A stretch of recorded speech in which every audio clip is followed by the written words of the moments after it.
आज की इस नई गहन चर्चा में स्वागत है सभी का। आज हम एक ऐसे विषय पर बात करने वाले हैं जो मतलब हम में से बहुत से लोगों की जिंदगी को कभी ना कभी किसी ना किसी रूप में जरूर छूता है। बिल्कुल। और ये वाकई एक बहुत ही गंभीर मुद्दा है। हाँ, हम बात कर रहे हैं टाइटल सूट की, यानी जो मालिकाना हक के मुकदमे होते हैं उनकी। और सबसे बड़ी बात, आज हम अदालत के अंदर होने वाले उस मनोवैज्ञानिक खेल की परतें उधेड़ने वाले हैं जिसे कानूनी भाषा में जिरा या क्रॉस एग्जामिनेशन कहा जाता है। सही कहा आपने। जिरा ही वो जगह है जहां फैसले पलट जाते हैं। जी, और हमारे पास जो स्रोत है ना आज, वो संपत्ति के स्वामित्व कानून केस में होने वाली देरी के असली कारण और वकीलों द्वारा जिरा के दौरान पूछे जाने वाले लगभग 80 से ज्यादा बहुत ही तीखे सवालों का एक पूरा विश्लेषण है। 80 से ज्यादा सवाल, ये अपने आप में एक पूरी किताब है। हाँ बिल्कुल, चलिए इसे थोड़ा खोलकर समझते हैं। अगर हम जमीन के विवाद को शतरंज का एक खेल मान ले, तो आपके जो सारे कानूनी दस्तावेज हैं, आपकी जो गवाहियां हैं, ये सब आपके प्यादे और मोहरे हैं। लेकिन जिरा वो चाल है जो सीधे राजा को मात देती है। वही मैं कहने वाली थी, एकदम सही। ये वो जगह है जहां या तो सच जीत कर सामने आता है या फिर बड़े से बड़ा झूठ ताश के पत्तों की तरह बिखर जाता है। ये शतरंज वाली बात आपने बहुत बढ़िया की। और कानूनी व्यवस्था में विशेषकर जब बात जमीन या किसी ऐसी प्रॉपर्टी की हो, तो मालिकाना हक साबित करना सिर्फ अदालत के कटघरे में खड़े होकर सच बोलने भर का काम नहीं है। मतलब सिर्फ रोने धोने से काम नहीं चलेगा? बिल्कुल नहीं। अदालतें जज्बात पर नहीं चलती। ये सही कानूनी रणनीति और पीढ़ियों पुराने रिकॉर्ड्स के आधार पर उस सच को साबित करने के बारे में है। अदालत सिर्फ साक्ष्यों की ठोस बुनियाद पर आगे बढ़ती है। और मुझे लगता है यही टाइटल सूट का मूल आधार भी है। जी।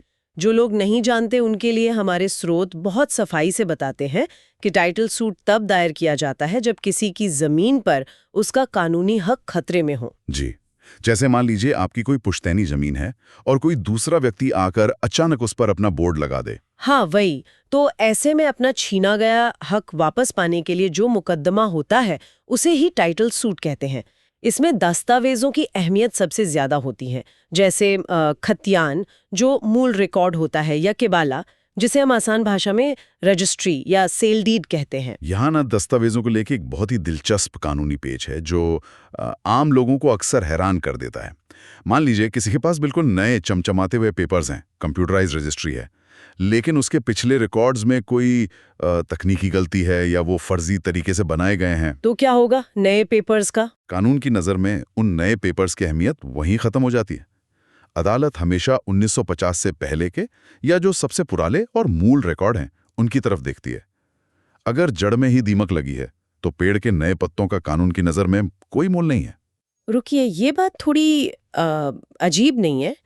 अगर मेरे पास 2023 की पक्की रजिस्ट्री है जिस पर सरकारी मुहर लगी है, तो अदालत 1950 के किसी धूल खारे कागज को ज्यादा अहमियत क्यों देगी? क्योंकि वो 2023 की रजिस्ट्री हवा से तो नहीं आई ना। जिसने आपको जमीन बेची उसे वो जमीन कैसे मिली और उससे पहले वाले को कैसे मिली?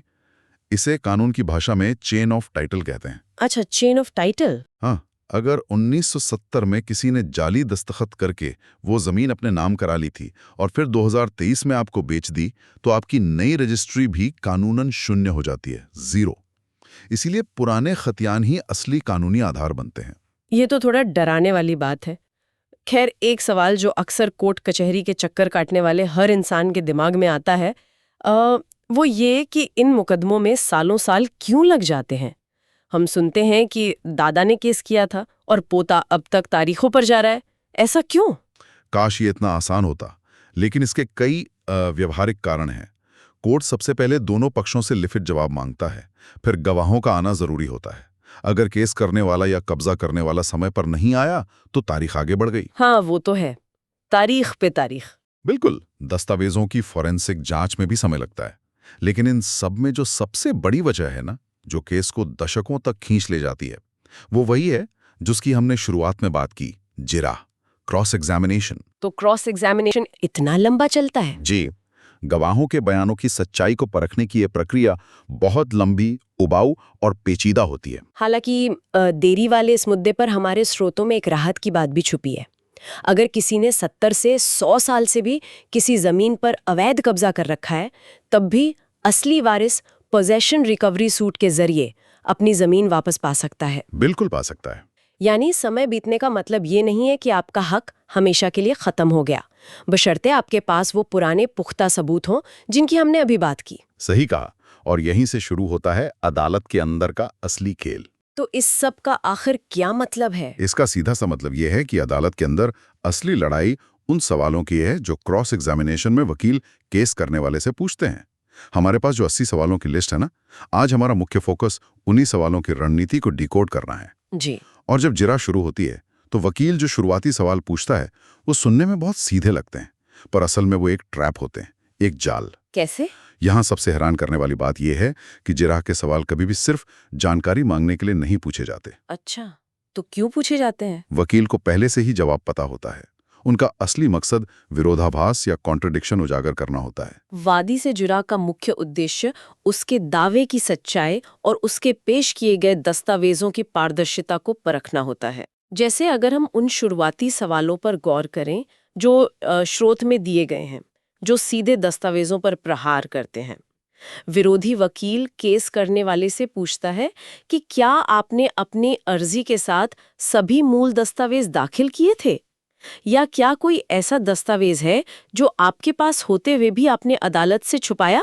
हाँ, ये सवाल बहुत कॉमन है। अब मैं एक आम इंसान की तरह सोचूं तो कोई भी व्यक्ति अदालत में खड़े होके ये क्यों कहेगा कि हाँ, मैं अदालत से कागज छुपा रहा हूं? तो फिर वकील ये सवाल पूछता ही क्यों है? बहुत ही उम्दा सवाल है आपका। देखिए, वकील ये इसलिए नहीं पूछता कि आप अपना गुनाह कबूल कर लें। वो ये सवाल सिर्फ रिकॉर्ड पे दर्ज करवाने के लिए पूछता है। मान लीजिए आपने जिरा में कहा, नहीं मैंने कुछ नहीं छुपाया। ठीक है।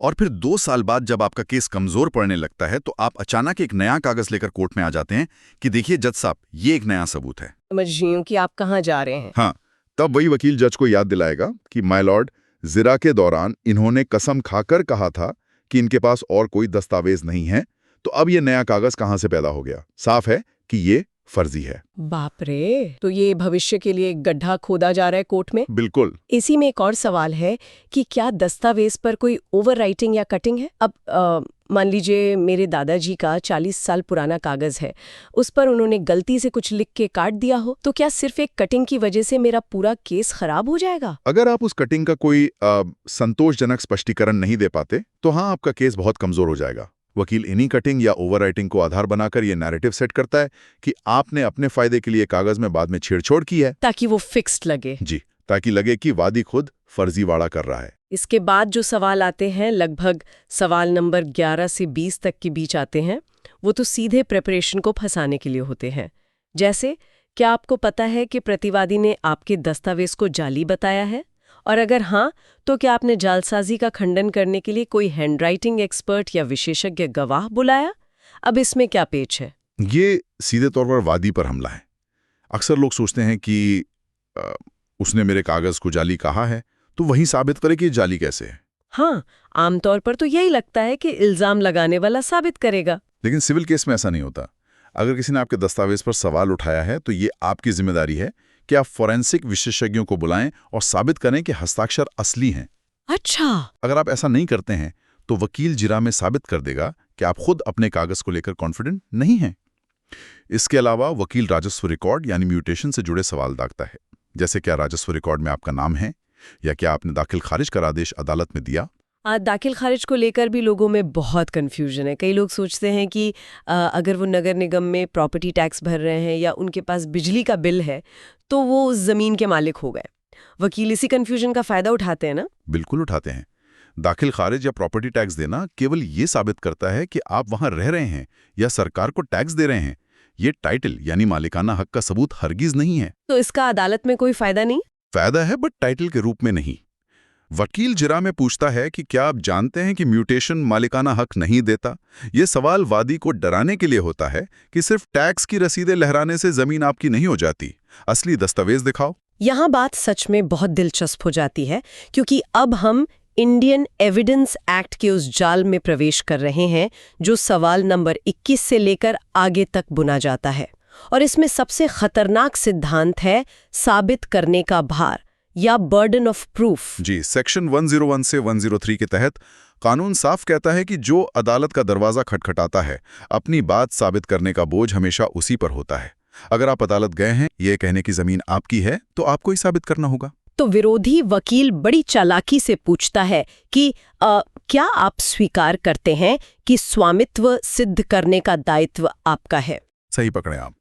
ये इसलिए है क्योंकि वादी ये नहीं कह सकता कि जज साहब, जिस आदमी ने मेरी जमीन पर कब्जा किया है वो धोखेबाज है, उसके पेपर जाली हैं, इसलिए जमीन मुझे दे दी जाए। हाँ, लोग अक्सर यही करते हैं ना कि सामने वाले की गलती निकालने लगते हैं। वही सबसे बड़ी गलतफहमी है। अदालत कहती है कि हम बाद में देखेंगे कि वो धोखेबाज है या नहीं, पहले तुम साबित करो कि तुम सच्चे हो। वकील इसी नियम का फायदा उठाकर पूछता है कि क्या आपके पास 30 वर्षों की टाइटल हिस्ट्री है? क्या आपने पूर्व मालिक के दस्तावेज पेश किए? मतलब चेन कहाँ है पूरी? हाँ, ये सवाल वादी को याद दिलाते हैं कि वो सामने वाले की कमजोरियों के सहारे केस नहीं जीत सकता, उसे अपनी खुद की नींव मजबूत दिखानी होगी। और फिर दस्तावेजी साक्ष्य के वो सवाल आते हैं जो अच्छों के पसीने छुड़ा देते हैं। जैसे क्या आपने मूल दस्तावेज प्रस्तुत किया? अगर नहीं तो क्या द्वितीयक साक्ष्य यानी सेकेंडरी एविडेंस की अदालत से अनुमति ली? क्या मूल दस्तावेज खोने की पुलिस में रिपोर्ट दर्ज कराई गई? अब व्यावहारिक रूप से सोचिए, अगर मेरे परदादा ने 50 साल पहले कोई कागज कहीं रखकर घुमा दिया था तो आज मैं उसकी एफआईआर कहां से लाऊंगी? यही तो कानून की बारीकियां काम आती हैं। लोग अक्सर फोटोकॉपी लेकर कोर्ट पहुंच जाते हैं और सोचते हैं कि जज मान लेंगे। हाँ, आमतौर पर फोटोकॉपी ही होती है पुराने कागजों की। लेकिन अगर ओरिजिनल कॉपी नहीं है तो आपको सेकेंडरी एविडेंस पेश करने की एक पूरी कानूनी प्रक्रिया से गुजरना पड़ता है। अगर आपने डॉक्यूमेंट खोने की एफआईआर या कोई पब्लिक नोटिस अखबार में नहीं दिया है तो जिरामे वकील इसी बात को पकड़ लेगा और वो पूछेगा कि बिना एफआईआर के हम कैसे मान लें? बिल्कुल, वो जज से कहेगा कि बिना सबूत हम कैसे मान लें कि पेपर सच में खो गया है। हो सकता है इन्होंने जानबूझकर असली कागज छुपा लिया हो क्योंकि उसमें इनके खिलाफ कोई बात लिखी है। यह एक बहुत ही डेंजरस सिचुएशन होती है किसी भी केस में। बाप रे। और हस्ताक्षरों को लेकर भी तो सवाल होते हैं। क्या आप दस्तावेज पर हस्ताक्षर पहचानते हैं? या क्या गवाहों ने अदालत में अपने हस्ताक्षर स्वीकार किए? अगर 40 साल पुराने किसी गवाह की मौत हो चुकी है तो वादी क्या करेगा? तब वादी को उस मृत गवाह के किसी ऐसे रिश्तेदार या जानकार को अदालत में लाना होता है जो ये गवाही दे सके कि हाँ, मैं इनके हस्ताक्षर पहचानता हूँ, ये उन्हीं के दस्तखत हैं। इसी हिस्से में पुराने बयानों और खलफनामों यानी एफिडेविट्स में विरोधाभास खोजने वाले सवाल भी हैं। जैसे वकील पूछता है कि क्या आपने पहले किसी पुलिस स्टेशन या राजस्व अधिकारी के सामने कोई अलग बयान दिया था? ये काफी ट्रिकी है। बहुत ट्रिकी है। मान लीजिए किसी ने 5 साल पहले किसी तहसीलदार के सामने टैक्स बचाने के लिए कह दिया हो कि जी जमीन से मेरा कोई लेना देना नहीं है, और आज वो कोर्ट में कह रहा है कि ये मेरी पुश्तैनी जमीन है, तो क्या होगा? तब विरोधी वकील उस 5 साल पुराने एफिडेविट की कॉपी लेकर कोर्ट में आएगा। वो वादी को कटघरे में खड़ा करके पूछेगा कि क्या ये सच नहीं है कि 2021 में आपने तहसीलदार महोदय को लिखित में दिया था कि आपका इस संपत्ति पर कोई कब्जा नहीं है? ओहो, अब तो वादी बुरी तरह फंस गया। बुरी तरह से। अब उसके पास भागने का कोई रास्ता नहीं बचता। अगर वो हाँ कहता है तो उसका आज का केस झूठा साबित होता है। अगर वो नहीं कहता है तो वकील उसे झूठी गवाही यानी पर्जरी के आरोप में फंसा सकता है। कोर्ट में एक बार ये साबित हो गया कि आप अपनी सुविधा के अनुसार बयान बदलते हैं तो आपकी क्रेडिबिलिटी पूरी तरह खत्म हो जाती है। पूरा केस ताश के पत्तों की तरह ढह जाता है। ये तो सच में किसी चक्रव्यूह से कम नहीं है। अब जरा कोर्टरूम की उन व्यावहारिक रणनीतियों पर आते हैं जो कब्जे या पोजेशन पर टिकी हैं। मैं पढ़ रही थी स्रोत में और मैं हमेशा सोचती थी कि लोग प्रतिकूल कब्जे या एडवर्स पोजेशन का दावा कैसे कर लेते हैं। मतलब कोई किसी और की जमीन पर जाकर बैठ जाए और कानून उसे ही मालिक मान ले। ये कैसे संभव है? इसे समझने के लिए एक आसान उदाहरण लेते हैं। मान लीजिए आपने किसी दोस्त को अपनी कार इस्तेमाल करने के लिए दी। वो दोस्त 12 साल तक आपकी कार चलाता रहा, उसकी सर्विसिंग कराता रहा, सब जगह कहता रहा कि ये कार मेरी है, और आपने 12 साल तक एक बार भी उससे अपनी कार वापस नहीं मांगी। अच्छा, तो 12 साल बाद कानून ये मान लेगा कि अब उस कार पर आपका अधिकार खत्म हो गया है और वो उसी की हो गई। जमीन के मामले में इसे ही एडवर्स पोजेशन कहते हैं। अगर कोई व्यक्ति 12 साल से लगातार शांतिपूर्वक और दुनिया की नजरों में किसी की जमीन पर काबिज है तो वो मालिकाना हक का दावा कर सकता है। ये तो बहुत ही अजीब बात है। लेकिन अब मैं समझ पा रही हूँ कि वकील इस पर जिरहा कैसे करते होंगे। वो पूछते होंगे कि क्या प्रतिवादी पिछले 12 वर्षों से बिना रोक टोक के कब्जे में है? बिल्कुल। वकील वादी से पूछता है कि क्या आपके नाम पर उस संपत्ति का बिजली या पानी का कनेक्शन है? क्या वहां आपका कोई सामान रखा है?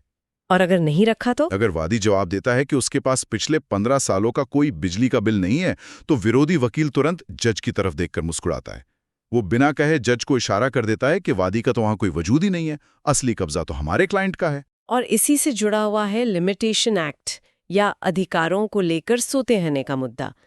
जिरह के दौरान वकील पूछता है कि क्या आपने पहले कोई मुकदमा दायर क्यों नहीं किया। जैसे मान लीजिए कोई 15 साल बाद विदेश से लौटता है और देखता है कि उसकी जमीन पर किसी ने घर बना लिया है, वो केस करता है, तो क्या ये देरी उसके खिलाफ जाएगी? देखिए, अदालतें उन लोगों की मदद करती हैं जो अपने अधिकारों के प्रति जागरूक हैं, उनकी नहीं जो सालों तक गहरी नींद में सोते रहते हैं। अगर वादी 15 साल बाद केस कर रहा है तो वकील पूछेगा कि क्या आपने इतनी देरी का कोई ठोस और कानूनी कारण अपनी अर्जी में बताया है। और अगर कारण नहीं है तो? केस खारिज। जी, अगर आपके पास कोई बहुत ही मजबूत कारण नहीं है तो सिर्फ देरी के आधार पर आपका केस खारिज हो सकता है। इसके अलावा क्या आपने सरकारी अमीन से जमीन का सीमांकन यानी डिमार्केशन कराया? ये सवाल भी पूछा जाता है ताकि साबित किया जा सके कि वादी को अपनी जमीन की चौहद्दी यानी बाउंड्रीज तक नहीं पता। स्रोतों में मैंने ये भी देखा कि वकील बहुत ही छोटी छोटी टेक्निकल गलतियों को लेकर भी सवाल दागते हैं। जैसे क्या दस्तावेज में खसरा या खेसरा नंबर गलत है, क्या एरिया में कोई अंतर है, या फिर क्या प्रॉपर्टी के सभी उत्तराधिकारियों को इस केस में शामिल किया गया है। हाँ, ये बहुत जरूरी है। मान लीजिए मेरी एक बहन अमेरिका में रहती है और मैंने उसे इस प्रॉपर्टी विवाद में पार्टी नहीं बनाया क्योंकि वो आना नहीं चाहती, तो क्या सिर्फ इस वजह से मेरा केस कमजोर हो जाएगा? कमजोर नहीं, टेक्निकल आधार पर पूरी तरह खारिज हो सकता है। क्या बात कर रहे हैं? जी, इसे कानून में नेसेसरी पार्टीज यानी आवश्यक पक्षकार न बनाना कहते हैं। अगर वो जमीन पुश्तैनी है तो उस पर अमेरिका में बैठी बहन का भी उतना ही हक है। अगर आपने उसे केस में शामिल नहीं किया तो विरोधी वकील जिराहा में साबित कर देगा कि वादी पूरे परिवार का प्रतिनिधित्व नहीं करता। ओहो, ये तो एक छोटी सी टेक्निकलिटी है पर इतनी भारी पड़ सकती है। और जहां तक खता या खेसरा नंबर की बात है, एक छोटी सी टाइपिंग मिस्टेक भी जिराहा के दौरान वादी के गले की फांस बन सकती है। वकील साबित कर देगा कि आप जिस जमीन का दावा कर रहे हैं, पेपर्स के हिसाब से वो जमीन कहीं और ही है। बाप रे, एक एक कदम फूंक फूंक कर रखना पड़ता है। और अब हम आते हैं जिराहा के सबसे अंतिम चरण में, जहां वकील अपने सबसे घातक ट्रैप या जाल में फंसाने वाले डिसाइसिव सवाल फेंकते हैं। हमारे स्रोत बताते हैं कि ये सवाल नंबर 76 से 80 के बीच आते हैं। जरा इनकी भाषा सुनिए। हाँ, बताइए। सवाल है, क्या ये सही है कि आपके पास केवल कागजी स्वामित्व है और वास्तविक कब्जा हमारा है? या क्या ये सही है कि आपके पास स्वामित्व की निरंतर श्रृंखला नहीं है? या फिर क्या आपका दावा पूरी तरह से संदेहास्पद और जाली दस्तावेज पर आधारित है? अब मुझे एक बात बताइए, 4 घंटे जिरा झेलने के बाद क्या कोई भी इंसान इन सवालों के जवाब में हाँ कहेगा? बिल्कुल नहीं कहेगा। वो तो यही कहेगा ना कि नहीं, ये झूठ है। तो फिर वकील अपनी ऊर्जा क्यों बर्बाद कर रहा है ऐसे सवाल पूछकर जिसका जवाब उसे पता है कि नहीं ही होगा? ये असल में वकीलों की एक बहुत ही पुरानी और कारगर मनोवैज्ञानिक रणनीति होती है। वकील भी जानता है कि वादी हाँ नहीं बोलेगा, लेकिन जिरा के अंत तक वादी वैसे ही सवालों की बौछार से मानसिक रूप से थक चुका होता है। ये अंतिम सवाल उसके बचे खुचे कॉन्फिडेंस को तोड़ने के लिए होते हैं। अच्छा, तो ये माइंड गेम्स चल रहे हैं। बिल्कुल, माइंड गेम्स हैं। और इसका सबसे बड़ा कानूनी कारण यह है कि इन सजेस्टिव यानी सुझाव देने वाले सवालों को पूछकर विरोधी वकील कोर्ट के रिकॉर्ड पर यह ऑफिशियली दर्ज करवा देता है कि बचाव पक्ष का मुख्य तर्क क्या है, ताकि जज को पता रहे कि उनका स्टैंड क्या था। सही कहा। जब जज अंतिम फैसला लिखते हैं तो वो देखते हैं कि बचाव पक्ष ने शुरू से ही ये स्टैंड लिया था कि पेपर जाली हैं। और दूसरी बात, जब ये अग्रेसिव सवाल पूछे जाते हैं तो वादी के चेहरे का तनाव, उसकी घबराहट, उसके माथे का पसीना, ये सब जज अपनी आंखों से देख रहे होते हैं।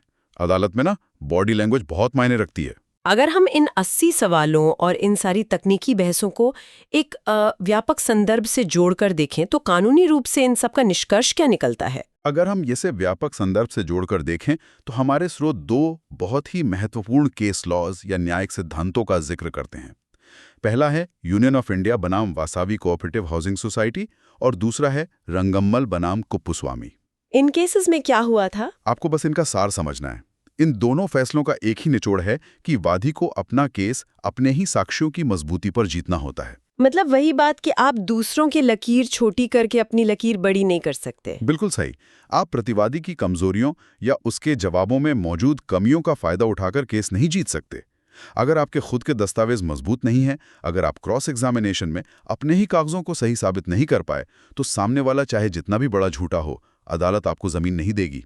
आपकी नींव लोहे की होनी चाहिए। ये वाकई बहुत अहम जानकारी है और ये जो लोग इस चर्चा को सुन रहे हैं उन सभी के लिए एक बड़ी सीख है, खासकर उनके लिए जो भविष्य में कोई विवादित भूमि या जिंदगी की गाड़ी कमाई से कोई नई प्रॉपर्टी खरीदने की सोच रहे हैं।